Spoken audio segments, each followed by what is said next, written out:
So today I'm actually going to share with you how to help relieve your plantar fasciitis pain quickly. Hi, I'm Dr. Matt Bradbury, family corrective chiropractor here in Georgetown, Ontario, Canada. And this is our practice, One Life Family Chiropractic. Today I want to share with you some ideas that have helped myself in the past with foot care, and as well patients that have found these techniques really useful in terms of helping them relieve plantar fasciitis pain. So I'm going to share with you some ideas on how you can do some self-care with your feet.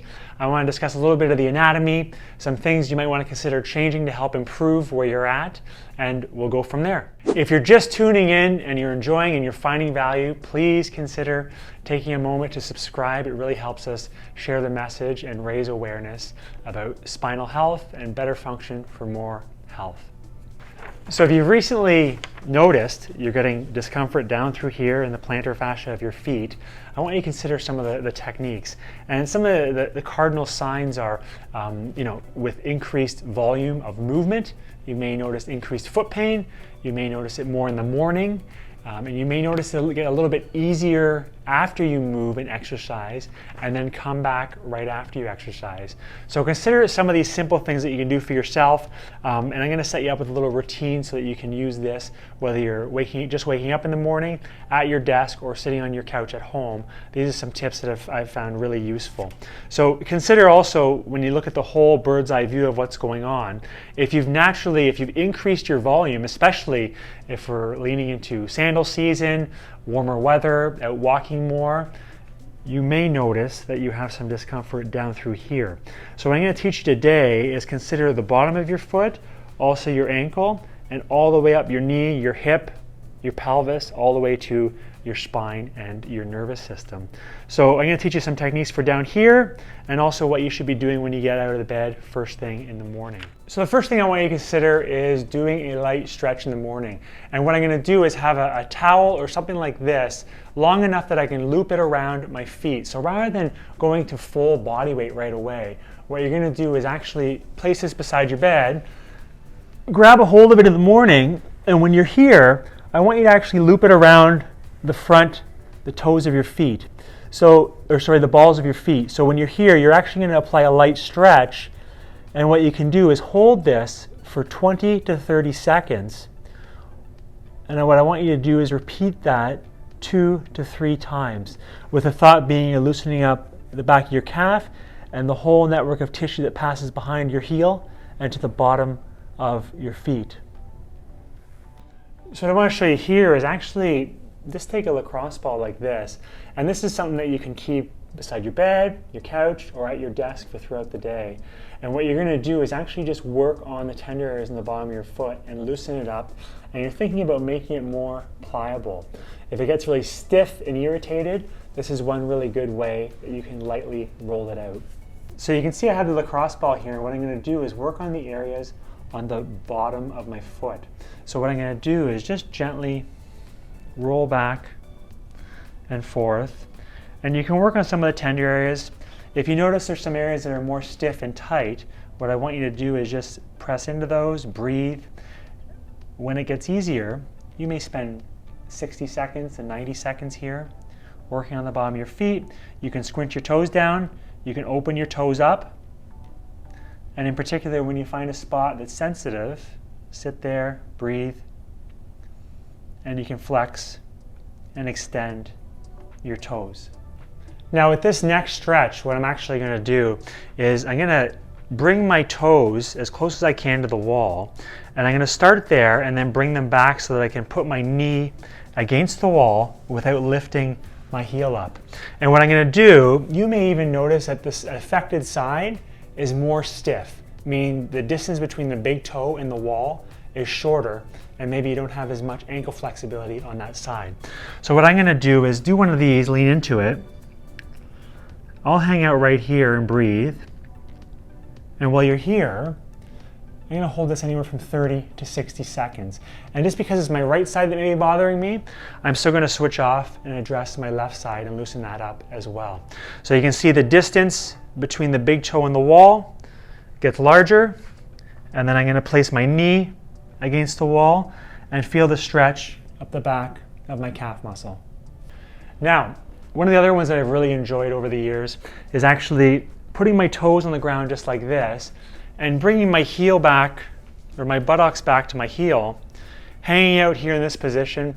I'm going to spend anywhere from 30 to 60 seconds like this, but here's what I'm also going to add. I'm going to point my toes back and sit down to my heels as well. So I'm going to do one of these and sit back, again, 30 to 60 seconds breathing. And while you're there, what you're going to do is just focus on sitting your buttocks down, breathing into it, and think about the difference. Think about loosening up both sides of the lower limb of the ankle joint. And you can see here with that last one, what I think about is you're loosening up this area when you're stretching, but then you're pointing your toes down and back. So you're actually loosening up the front of your ankle joint as well. And think about things as working like a sling or a pulley system back and forth. So loosening up this as well as loosening up the top to help you move at your best. And of course, there's going to be some strengthening involved too. And what I want you to focus on is conditioning your lower limb. So your ankle, your tibialis anterior, your calf muscles. One of the easy ways that you can actually do this at your desk is just focus on toe taps. And you can do sets of 30 at a time. So you're helping to condition the muscles on the front, especially if you've increased the volume, you're walking or running more. You're working on conditioning those front muscles. You can do sets of 30, and you can do multiple sets throughout the day.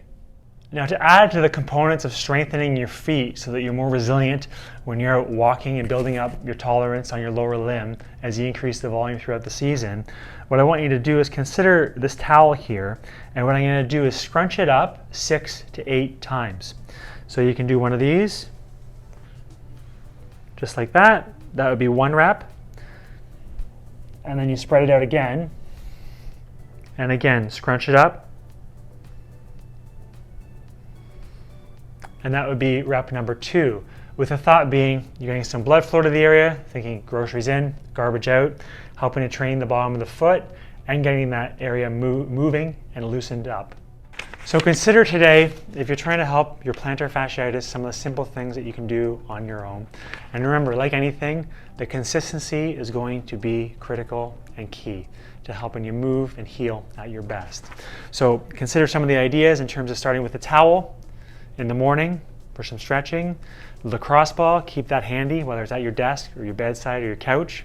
The ankle stretch, which I find really useful. You can do it on a door jamb. And of course, sitting on your heels, doing the toes pointing back and toes on the ground. And finally, strengthening your feet, which is something maybe you haven't considered in the past. But remember, you got to make yourself stronger and more resilient so you're less likely to break down in the future. It's also really good strengthening the muscles, but also pushing some blood to the area. I always think with some inflammation, groceries in, garbage out, to helping you heal. So consider the consistency. I would start with something in the morning and as well something later in the day as well. And if you already do something, if you already enjoy working out, just park it with your workout. Pair it with your workout, and that way you know if you're doing 3 to 4 times a week in the gym, you know you're doing 3 to 4 times a week of some foot self-care. Of course, as your family corrective chiropractor, I consider all the way down from the foot, but also thinking up the chain as well, to the knee, to the hip, to the pelvis, to the lumbar spine, all the way up to what controls your body, which is going to be your brain sending messages through your nervous system to your muscles and your organs. Oftentimes, we're compensating in our hips and possibly our lumbar spine, which is why it's so important to get checked to know what's going on the inside, to tell whether you have a problem or not. And biomechanically, you may be less efficient if you're stuck through your spine and not moving at your best. And consider as well that all these messages have to get to the bottom so you can coordinate and move at your best too.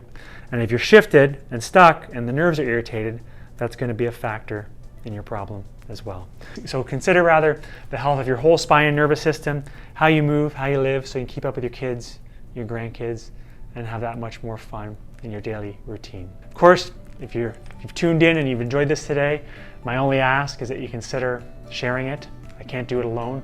In terms of my mission is big in terms of helping people understand their health more, that they need more function to be healthier, and as well their spine and nervous system plays a vital role in their overall health and healing.